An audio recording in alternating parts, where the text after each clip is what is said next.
Hello guys, welcome back. Myself Bhavdekari and in the previous lecture बच्चा we have discussed कि hybridisation कैसे निकाले, क्या हाइब्रिडाइजेशन होती है। पर नंबर तो इतने पे नहीं मिलेंगे, एक नंबर मिल जाएगा, शेप भी तो बना के दिखानी होती है ना।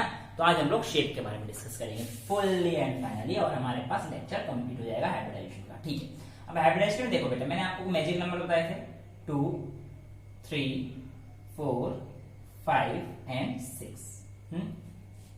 2 से जो स्ट्रक्चर बनेगा बेटा वो हमारे पास कुछ ऐसा आएगा कि सेंट्रल मॉलिक्यूल इधर और जो बचेंगे वो इधर इधर। इस मॉलिक्यूल को हम लोग कहेंगे लीनियर। क्या कहेंगे बेटा?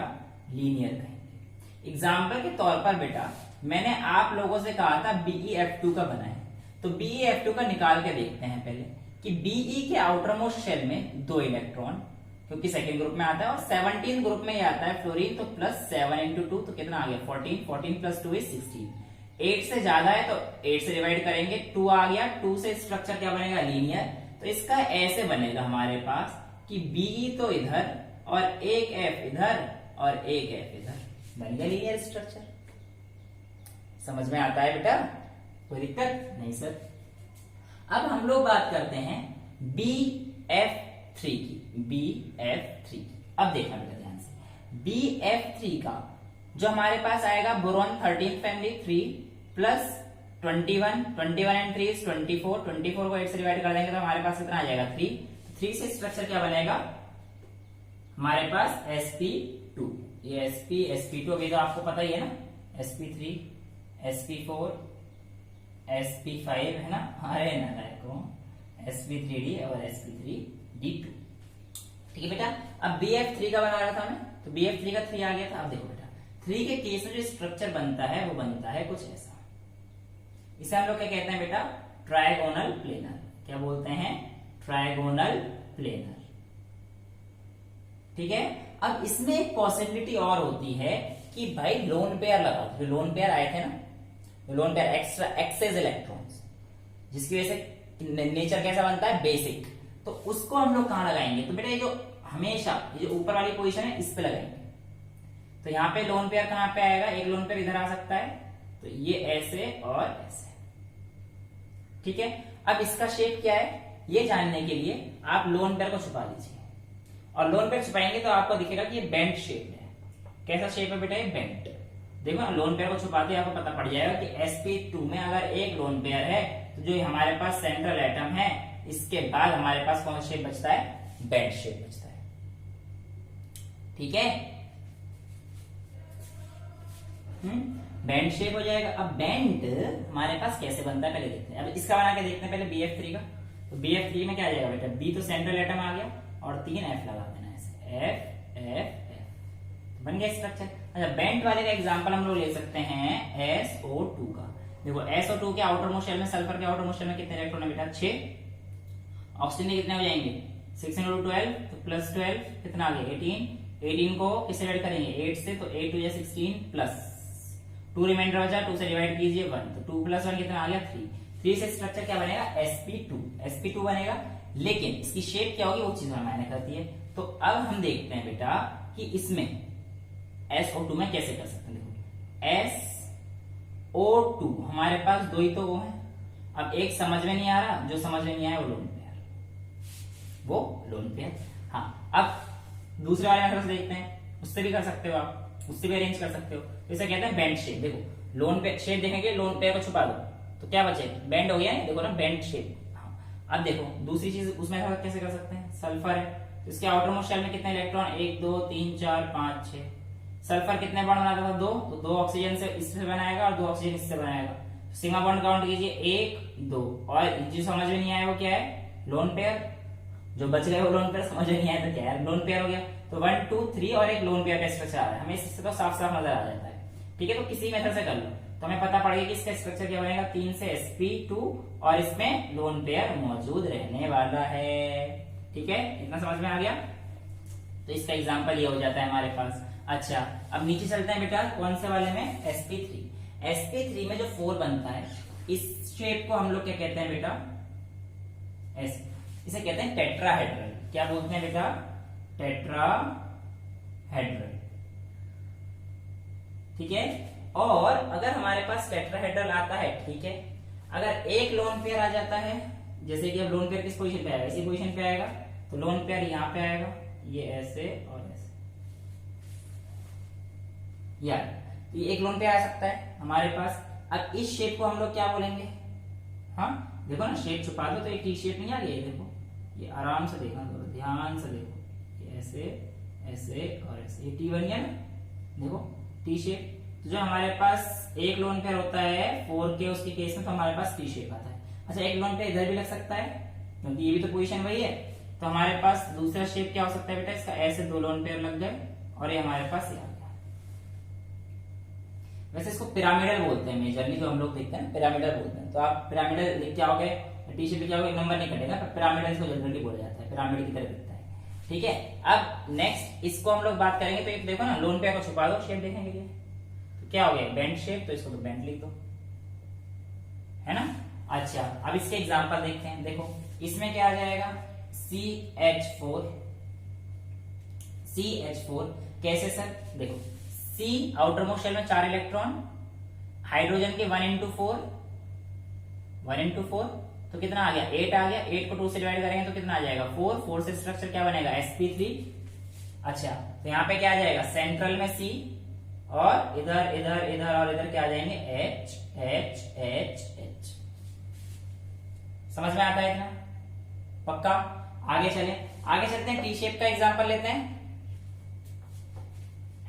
टी शेप का एग्जांपल लेते हैं, तो आप ले लीजिए NH3 का ले लेते हैं, NH3 का ले लें, कैसे देखो NH3 के N के आउटर मोस्ट शेल में कितने इलेक्ट्रॉन आ गए 5 प्लस 1 into 3 8 आ गया, 8 से स्ट्रक्चर क्या आ गया बेटा 4 से स्ट्रक्चर क्या बनेगा sp3, तो मेरी बात तो पता पड़ गई sp3 बनेगा।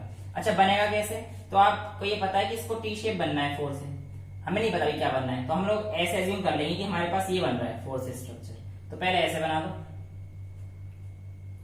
अब जितने, ये तो सेंट्रल एटम तो नाइट्रोजन हो गया, अब H इधर लगा दो, H H H, जो एक चीज बचा वो समझ में नहीं आई, वो क्या है आपका लोन पेयर।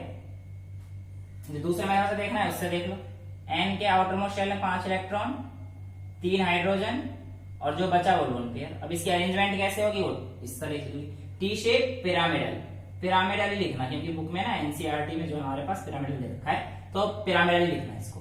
टी शेप भी है, कोई दिक्कत वाली बात नहीं, क्योंकि टी शेप हम लोग 5 वाले स्ट्रक्चर में जनरली यूज करते हैं, तो पिरामिडल लिख देना। अच्छा ये समझ में आ गया, कोई दिक्कत तो नहीं है, आगे चलें।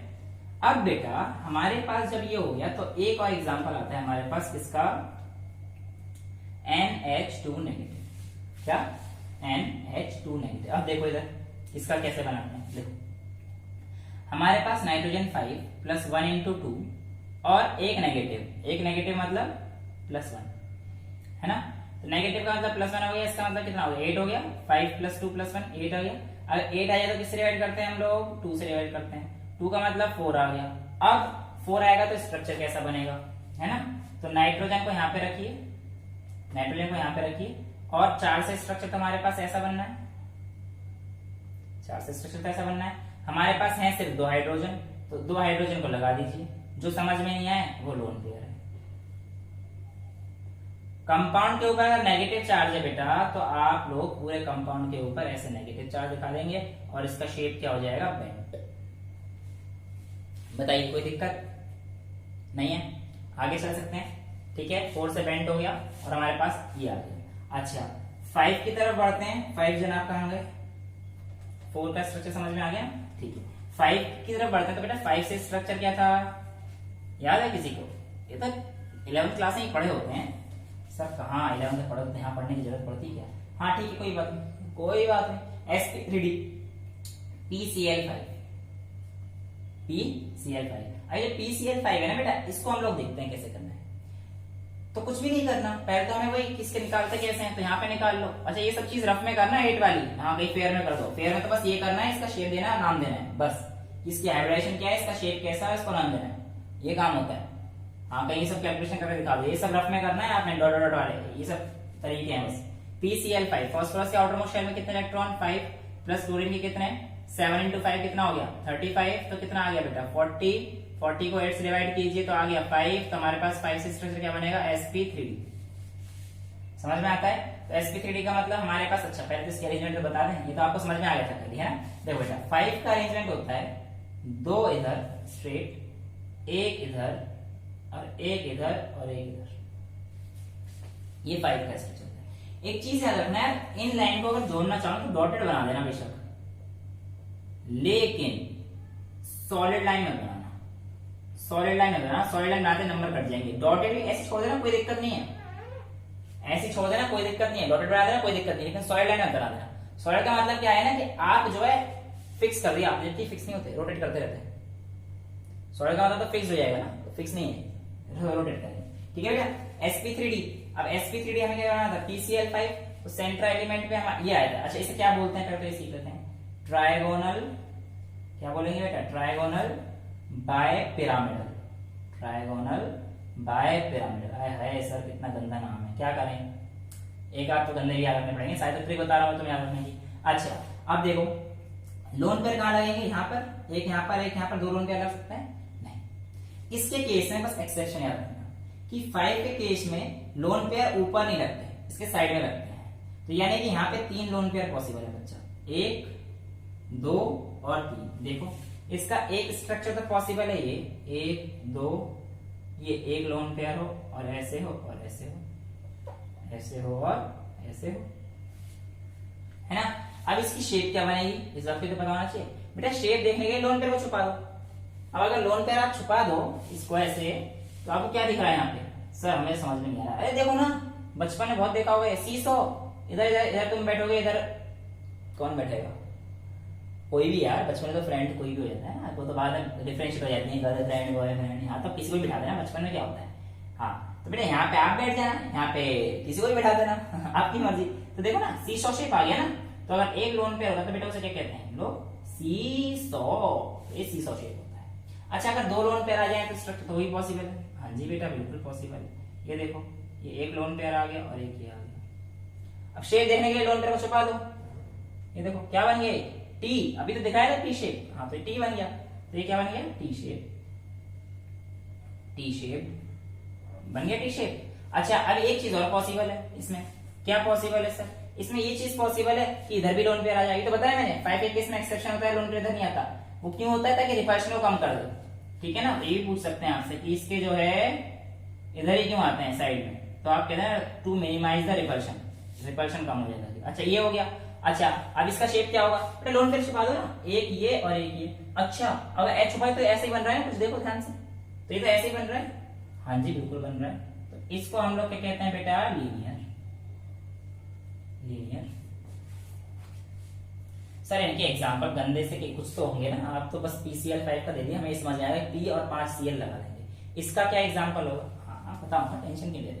देखो बेटा pCl5 है तो इसका ले लो एग्जांपल SF6, SF6 से आ जाएगा, अभी करके देखते हैं। सल्फर के आउटर मोस्ट शेल में कितने इलेक्ट्रॉन है बेटा, SF6 तो नहीं आएगा, SF6 का कुछ ऑक्टेहेड्रल बन जाएगा, SF4 ले लो, SF4 ले लो।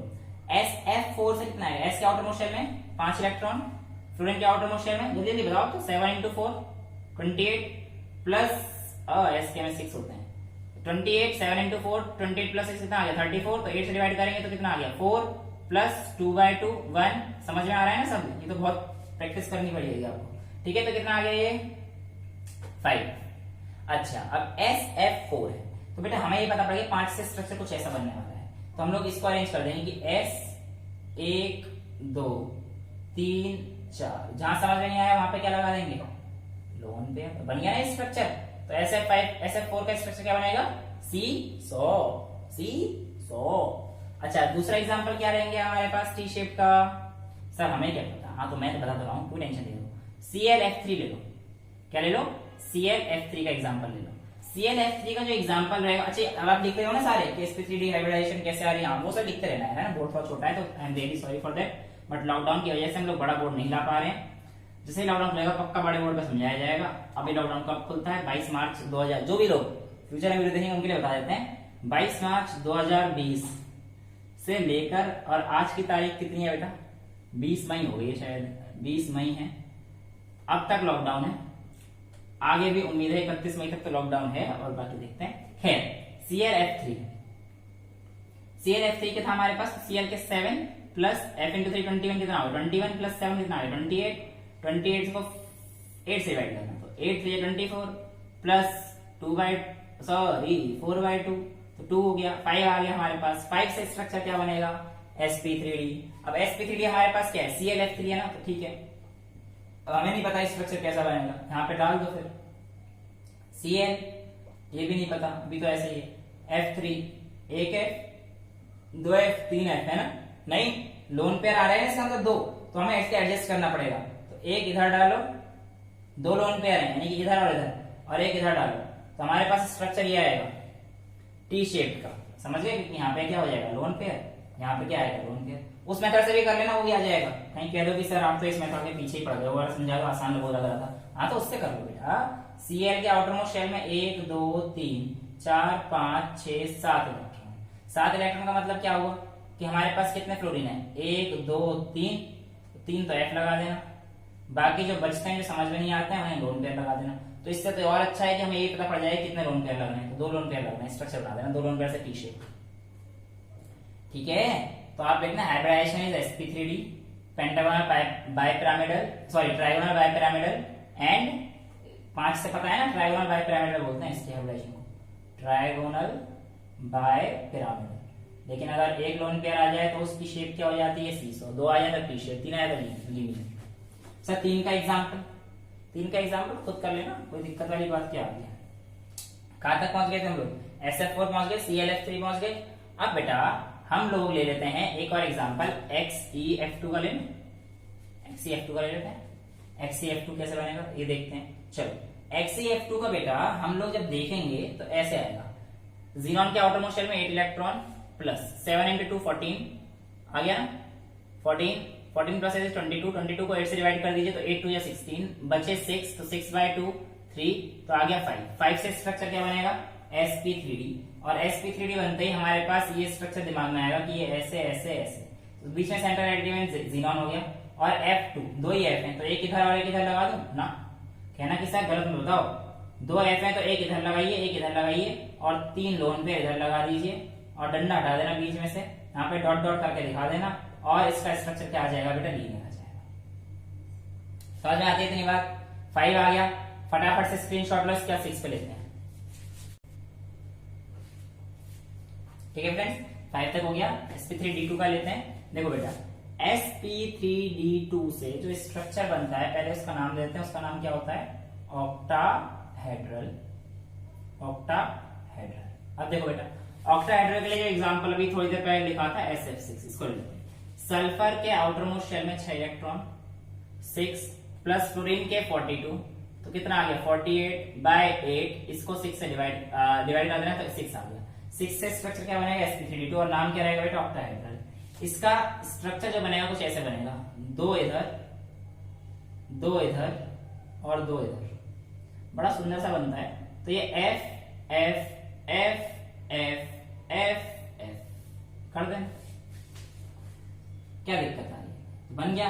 ये क्या हो गया बेटा हमारे पास, ऑक्टाहेड्रल हो गया, ठीक है।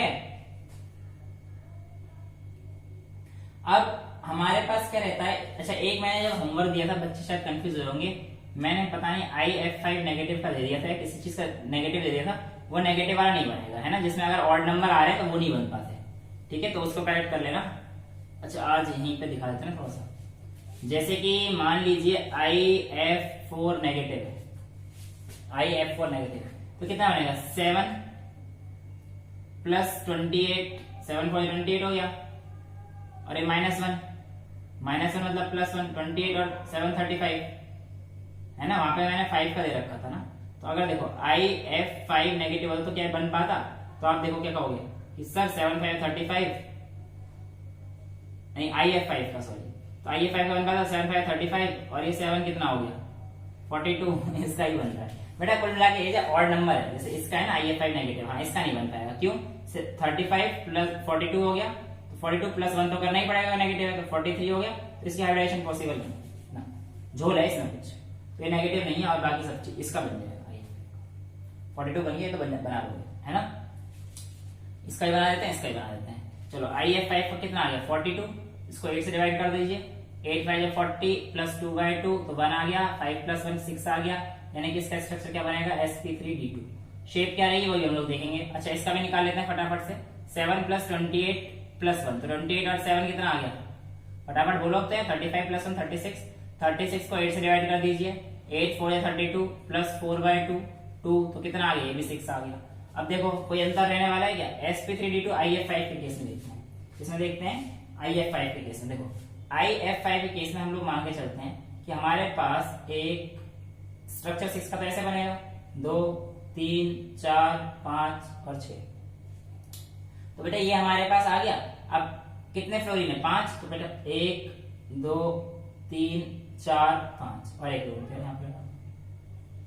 तो समझ में नहीं आया, लोन पेयर हो गया ना, तो हमारे पास कितना आ गया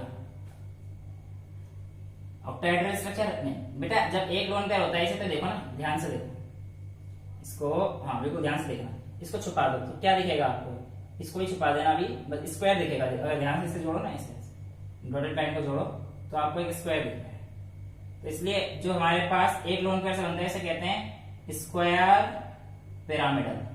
ये पिरामिड ऐसा दिख रहा है कि बाद में स्क्वायर बनने वाला है ना, तो इसलिए स्क्वायर पिरामिड हो जाता है। अच्छा अब इसकी बात करें IF4 नेगेटिव की, तो इसमें कितना आया था, 6 आया था, तो स्ट्रक्चर तो हमारे पास यही बनेगा 1 2 3 4 5 6। समझ में आ रहा है। तो बेटा क्या करेंगे, फ्लोरीन का हमारे पास लगा देंगे 1F 2F 3F और 4F, है ना। यहाँ पे तो आई आ गया सेंट्रल एलिमेंट, यहाँ पे भी आई लगा देना, ठीक है। अब यहाँ पर जो हमारे पास 2 बचे इसको हम लोग क्या कर देंगे बेटा, लोन पेयर, 2 लोन पेयर, क्योंकि 4 ही तो फ्लोरीन है। अच्छा नेगेटिव चार्ज क्या होगा सर, वो कंपाउंड के ऊपर आ जाएगा, कंपाउंड के ऊपर आ जाएगा। तो इस तरीके से हमारे पास इसकी छोटी मोटी जो हाइब्रिडाइजेशन है ये खत्म हो जाती है ना। अच्छा इसका शेप क्या रहेगा, इसमें देखो ये 2 लोन पेयर है ना बेटा, ये देखो ध्यान से, ये ऐसे और ऐसे, अभी दोनों छुप गए, तो ये तो पूरा का पूरा एक प्लेन में स्क्वायर ही बनना चाह रहे थे। इसको छुपा दो, ये देखो हटा दो, सपोज छुपाने का मतलब हटाने का, तो ये स्क्वायर बन गया। इसलिए हम लोग क्या कहते हैं, ये स्क्वायर पिरामिडल था, ये स्क्वायर का पिरामिड दिखा रहा था, और जब हमारे पास 2 लोन पेयर आते तो इसे हम लोग कहते हैं स्क्वायर प्लेनर, ठीक है। समझ में आ रहा है। ये टॉपिक बहुत इंपॉर्टेंट है, इसमें थोड़ी मस्ती कम हुई है और पढ़ाई ज्यादा करनी है पिछले 2 लेक्चर से, बहुत जरूरी है, बहुत ही ज्यादा जरूरी है, ठीक है। तो हाइब्रिडाइजेशन की अब आपको समझ में आ गया, कोई दिक्कत तो नहीं है। अच्छा अब खेल होता है जहां पे हमारे पास H P और O होते हैं, कहां पे H P और O, ज्यादा मुश्किल नहीं है, मैं आपको समझा देता हूं। देखो बेटा अगर आपके पास कंपाउंड के ऊपर सपोज दे दे H3PO4, सबसे पहला मॉलिक्यूल क्या दे दे H3PO4, तो निकालेंगे कैसे, 1 into 3 plus phosphorus 5 plus 6 into 4, तो 1 into 3 3 प्लस 5 प्लस 24, 24 5 3 8 32 आ गया, 32 को 8 से डिवाइड कर देंगे, हमारे पास आ जाएगा 4, 4 से स्ट्रक्चर हमारे पास sp3 आता है, तो कुल मिला के हमारे पास स्ट्रक्चर ऐसा आना चाहिए sp3 का, ठीक है। सेंट्रल एलिमेंट फॉस्फोरस हो जाएगा। अब यहाँ पर बेटा क्या होता है ना, बताया था ना कि अगर हमारे पास हाइड्रोजन मौजूद होता है ऑक्सीजन के साथ, हाइड्रोजन अगर मौजूद होता है ऑक्सीजन के साथ, तो पहले हाइड्रोजन और ऑक्सीजन बॉन्ड बनाएंगे, इतने बन सकते हैं। तो यहाँ पर देखो 2 O और 3 H, यानी कि 1 OH 1 OH और 1 OH, जो बचा वो O का बॉन्ड है, वो O का बॉन्ड है। तो H3PO4 का मॉलिक्यूल ऐसे बनेगा, समझ में आया, कोई दिक्कत। अच्छा अब मैं आपसे कहता हूं कि इसकी बेसिसिटी क्या है, व्हाट इज द बेसिसिटी, तो आप कह देना basicity is defined as the number of OH bonds, number of OH bonds. तो इसमें OH बॉन्ड कितने, 3, तो इसकी बेसिसिटी 3 हो जाएगी। किसी भी कंपाउंड में, किसी भी कंपाउंड में ये जो पेयर होता है इसे कहते हैं लोन पेयर, ये इसे कहते हैं बॉन्ड पेयर, इसे कहते हैं बॉन्ड पेयर। सबसे ज्यादा अनस्टेबल हमारे पास, जितने ज्यादा लोन पेयर होंगे उतना ज्यादा अनस्टेबल होगा, जितने ज्यादा लोन पेयर होंगे उतने ज्यादा अनस्टेबिलिटी का कॉज होगा। एंगल आपको याद रखना कर सकते हैं, जो नॉर्मल एंगल होते हैं sp के केस में 180 डिग्री होता है बेटा, sp2 के केस में 120 डिग्री होता है, sp3 के केस में 109.8 होता है, sp3d के केस में दो जो परपेंडिकुलर वाले हैं, ये वाले और ये वाले, तो ये जो दो बॉन्ड हैं यानी कि एक्सियल और इक्वेटोरियल वाले, ये दो हमारे पास रहते हैं 90 डिग्री में, दो तो 90 डिग्री में और तीन रहते हैं बेटा 120 डिग्री में। ठीक है। अच्छा, इसके अलावा sp3d2 sp3d2 में 60 डिग्री के हो गए, है ना। तो ये तो हमें बहुत सिंपल सा मॉलिक्यूल बन जाता है 60 60 60 60 60 60 डिग्री। आपसे मेजरली यहां तक के जरूर पूछे जाते हैं। अब अनस्टेबिलिटी का कॉज क्या रहता है हमारे पास? Lone pair. जैसे जैसे अगर कंपाउंड में सपोज कीजिए लोन पेयर आ गया, क्या आ गया? लोन पेयर आ गया। मान लीजिए H2O का मॉलिक्यूल है ना। अब इसका 8 होता है, 2 से काटेंगे तो 4 हो जाएगा, तो इस sp3 आना चाहिए, बॉन्ड एंगल कितना आना चाहिए था? 109.8। लेकिन देखते हैं आता कैसे है। ऑक्सीजन आउटर मोस्ट शेल में 8 इलेक्ट्रॉन, कैसे कर लो यार, sp3 बनाना है तो आप ऐसे कर लो, तो ये O आ गया, एक इधर है, एक H इधर है, एक H इधर। अब ये भी लोन पेयर है और ये भी लोन पेयर है, दो लोन पेयर आ गए। अब बेटा लोन पेयर रिपल्शन होने की वजह से HH का बॉन्ड एंगल 109.8 ना आकर इसका कम पाया जाता है, क्योंकि इसको रिपेल करेगा तो ये इधर इधर पाएगा। जब लोन पेयर होगा तो मैक्सिमम रिपल्शन किस में होता है? लोन पेयर और लोन पेयर में। उसके बाद किस में होता है? बॉन्ड पेयर और लोन पेयर में। और सबसे ज्यादा स्टेबल कौन से होते हैं बेटा? Bond pair. ये मैं बता रहा हूं आपको रिपल्शन का केस है, ये रिपल्शन है। आपसे अगर पूछा जाए कि बेटा रिपल्शन किसमें मैक्सिमम होती है, तो कहते हैं लोन पेयर सबसे ज्यादा रिपल्शन होता है, फिर बॉन्ड पेयर, फिर बॉन्ड पेयर। सबसे स्टेबल कौन सा है? तो स्टेबल बॉन्ड पेयर। समझ में आता है? कोई दिक्कत वाली बात तो नहीं है। ये आपसे छोटे मोटे कई कभार सवाल अगर पूछने हो तो बता देंगे, क्योंकि अभी हम लोग जब पढ़ेंगे ना बेटा स्ट्रक्चर वगैरह, तो बहुत सारी चीजें हमें ध्यान में रखते हुए पढ़नी है। अच्छा, दूसरी चीज बेटा हम लोगों को क्या देखना है? दूसरी चीज हम लोगों को ये देखनी है कि ये तो हमारे पास H3PO4 का आ गया था, है ना। अच्छा, अब मैं कहता हूं H3PO2 का बताओ, H3PO2 का। तो बेटा वैसे ही निकाल लो, कैसे भी निकालना तुम्हारी मर्जी है, लेकिन याद रखना जैसे अगर आप ये वाला कर रहे हो कि फास्फोरस के आउटरमोस्ट शेल में 5 इलेक्ट्रॉन, 1 2 3 4 5, है ना। अब ये पहले 2 O हैं और 3 H हैं, तो 3 OH बना देना, क्योंकि 2 ही O है ना, तो 2 OH बनाना है इसमें, 1 OH और 2 OH। अब ये हमारे पास 2 OH बन गए, एक H बचा, वो H ऐसे आ जाएगा, और जो बचेगा वो लोन पेयर हो गया। समझ में आया? तो लोन पेयर को एक गिनते हैं, इसको एक, इसको एक, इसको एक, तो इससे कितना आ गया? 4 से स्ट्रक्चर क्या आ गया? sp3। तो इसका स्ट्रक्चर कैसा आएगा बेटा? ऐसा आ गया था, ये हमारे पास लोन पेयर आ गया, और एक 2 OH है, यानी कि एक OH इधर, एक OH इधर और एक H इधर।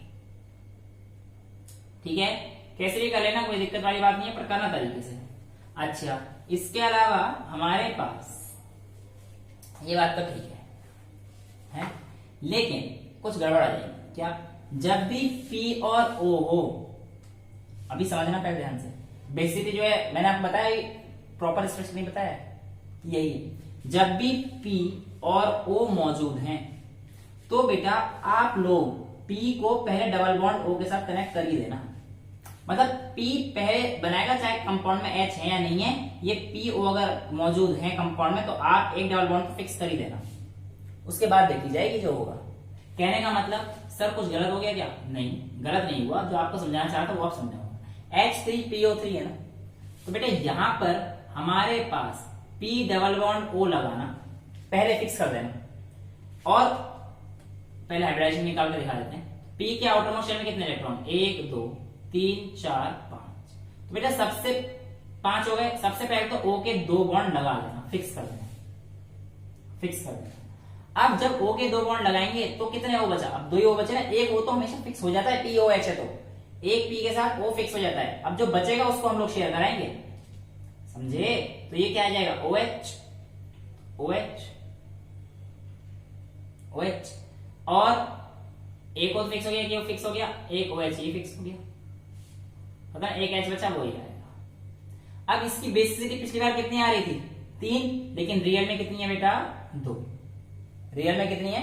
2, क्योंकि हमारे पास P एक O के साथ फिक्स कर लेता है, तो H3PO3 की बेसिसिटी हमारे पास 2 हो जाती है। अच्छा, इसकी हाइब्रिडाइजेशन 1 2 3 4, 4 से स्ट्रक्चर क्या बनता है?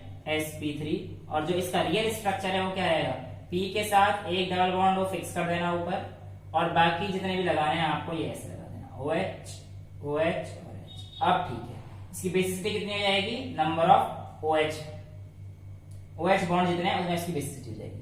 तो ये इंपॉर्टेंट लेक्चर है, बहुत ही ज्यादा इंपॉर्टेंट है, ध्यान से देखना। अच्छा, और जो चीजें हैं आपको याद रखने वाली वो क्या है, अब तो बहुत सारे एग्जाम्पल हैं इस देखो HPO2 ये बन जाएगा इसका, हाँ बन जाएगा, देखो 1 + 5 + 6 × 12 तो 18 आ गया, 18 को 8 से डिवाइड कर दीजिए तो 2 + 2/2 1 आ गया, तो हमारे पास 3 आ गया, 3 से स्ट्रक्चर बनेगा sp2।